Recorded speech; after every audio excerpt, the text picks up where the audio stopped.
Halo adik-adik, apa kabar? Bertemu lagi dengan saya pada hari ini. Saya mengajak semua adik-adik yang ada di rumah untuk mendengarkan cerita firman Tuhan. Namun sebelumnya, semua lipat tangan, tutup matanya, mari kita berdoa. Tuhan kami Yesus Kristus, kami kembali datang kepadamu. Kami mengucap syukur untuk segala kasih setia Tuhan yang tidak berkesudahan dalam kehidupan kami. Tiba saatnya bagi kami Bapa untuk mendengarkan cerita firman Tuhan. Berkatilah kami semuanya supaya kami sungguh-sungguh bertumbuh hanya di dalam Kristus Yesus saja. Terima kasih Bapa, inilah doa kami kepadamu. Dalam nama Tuhan kami Yesus Kristus, kami menyerahkan ibadah kami ini. Amin. Baik adik-adik, hari ini saya mengajak semua adik-adik yang ada di rumah untuk mendengarkan cerita firman Tuhan yang terambil dari 1 Raja-Raja pasal 18 ayat 16 sampai 39. Nah adik-adik, setelah Raja Salomo meninggal dunia, putranya menggantikan dia sebagai raja. Putranya membuat pilihan-pilihan yang buruk sehingga pada akhirnya Israel terpecah menjadi 2 kerajaan adik-adik. Keluarga Daud dan Salomo memerintah sebagian kecil bangsa itu yang disebut Yehuda. Sedangkan raja-raja lain yang bukan keturunan Daud dan Salomo menguasai sebagian besar negara itu dan tetap disebut sebagai Israel. Adik-adik, kamu tahu raja-raja Israel melakukan hal-hal yang amat jahat di mata Tuhan. Tuhan sangat marah kepada mereka. Dia menghentikan hujan di Israel selama 3 tahun. Coba bayangkan adik-adik, kalau tidak ada hujan selama 3 tahun, bagaimana rasanya? Pasti semuanya akan mengalami kesusahan. Kita aja yang mengalami mati air, ya, sebentar saja pasti mengalami kesusahan. Kita tidak bisa menyuci, kita tidak bisa mandi. Dan ketika itu adik-adik, ada seorang nabi Tuhan, yaitu Elia, menyuruh orang Israel untuk datang ke puncak sebuah gunung yang namanya adalah Gunung Karmel adik-adik. Ia menantang bangsa Israel untuk memutuskan kepada siapa mereka akan percaya. Apakah mereka percaya kepada Tuhan yang benar atau kepada Baal adik-adik. Nah, kita tahu adik-adik ya bahwa Elia dengan berani menantang ya para nabi-nabi palsu Baal itu. Ia menyuruh orang-orang membuat 2 korban ya adik-adik. Dia menyuruh orang-orang itu untuk membuat 2 korban. Satu bagi Baal dan satunya bagi Tuhan yang benar. Lalu apa yang terjadi selanjutnya? Lalu Elia menyuruh nabi-nabi palsu itu untuk memanggil Baal adik-adik. Tetapi ia akan memanggil Tuhan. Elia tetap memanggil Tuhan, sedangkan nabi Baal itu atau nabi palsu itu mereka memanggil Baal. Siapa kira-kira yang benar di antara keduanya? Siapa Tuhan yang benar itu yang sanggup menjawab setiap permintaan-permintaan mereka? Nah, ternyata adik-adik, nabi-nabi palsu Baal itu melakukan yang lebih dahulu. Mereka menghabiskan waktu selama 1 hari penuh, mulai dari pagi sampai malam, untuk mengadakan ritual yang dipercayai akan menarik perhatian ilah palsu mereka. Seperti apa aja yang mereka lakukan? Mereka menari dan mereka menyembah tiada hentinya. Namun yang terjadi tidak terjadi apa-apa. Baal itu, ilah-ilah itu tidak bisa menjawab mereka adik-adik. Lalu apa yang dilakukan oleh Nabi Elia? Memperbaiki mezbah Tuhan.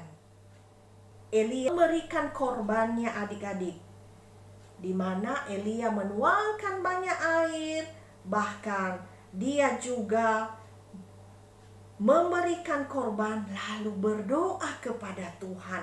Elia berdoa dengan sungguh-sungguh, ya. Dia meminta supaya Tuhan menunjukkan kebesarannya. Elia percaya bahwa Tuhan yang dia sembah adalah Tuhan satu-satunya yang benar dan hidup, adik-adik. Tiba-tiba apa yang terjadi?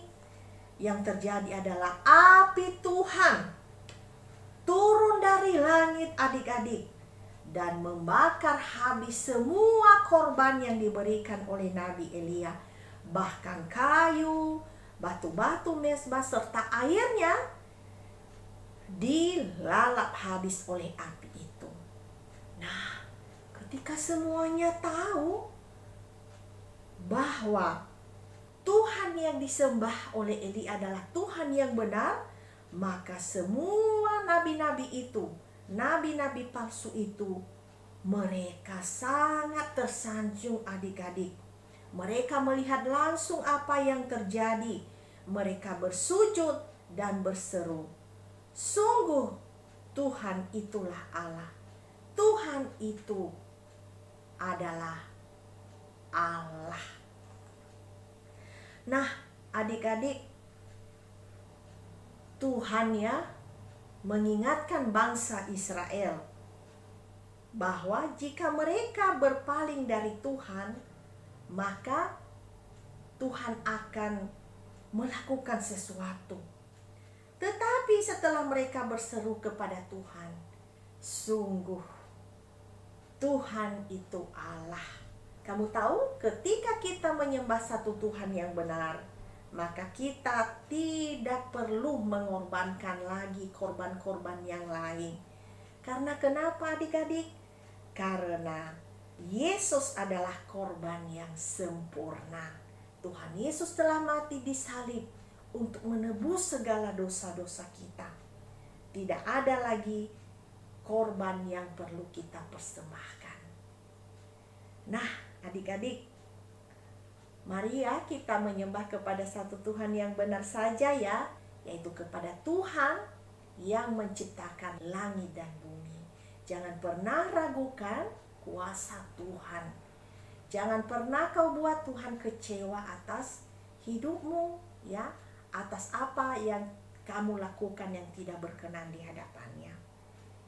Dan ingat bahwa Tuhan itu adalah Tuhan yang maha tinggi dan Dia penuh kuasa.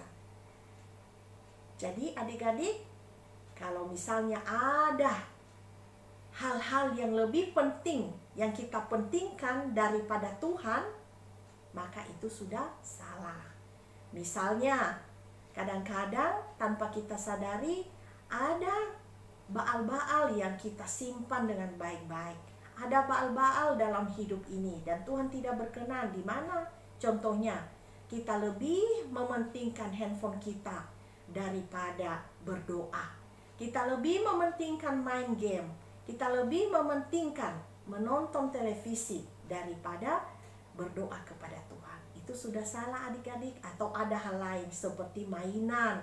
Kita menjaga mainan itu, kita merawatnya dengan baik. Ya, tidak boleh disentuh sama orang. Itu sudah salah.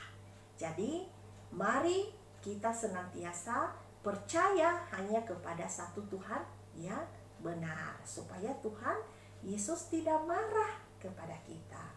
Nah, adik-adik, itu saja cerita kakak pada hari ini. Semoga cerita ini dapat menjadi berkat bagi kita semuanya ya. Nah, itu saja cerita kakak. Semuanya saya ajak untuk melipat tangannya. Mari kita berdoa. Terima kasih Tuhan untuk cerita yang sangat singkat hari ini. Kami bersyukur punya Allah seperti Engkau yang begitu setia mengasihi kami. Ajar kami Bapa supaya kami benar-benar bisa melangkah sesuai dengan kehendak-Mu. Jikalau ada hal-hal yang lebih kami pentingkan daripada hidup ini, daripada Engkau Bapa, ada hal-hal yang lebih penting daripada menyembah Engkau, berdoa untuk memuji dan memuliakan nama-Mu Tuhan. Ingatkan kami dengan Roh Kudus-Mu supaya kami tetap bersandar sepenuhnya hanya kepada-Mu. Berkati kami semua Bapa yang mendengarkan cerita ini, dan biarlah Roh Kudus-Mu yang selalu menuntun kami dari sekarang sampai selama-lamanya. Amin. Baik adik-adik, itu saja cerita kakak untuk hari ini ya. Semoga menjadi berkat bagi kita semua. Tuhan Yesus memberkati.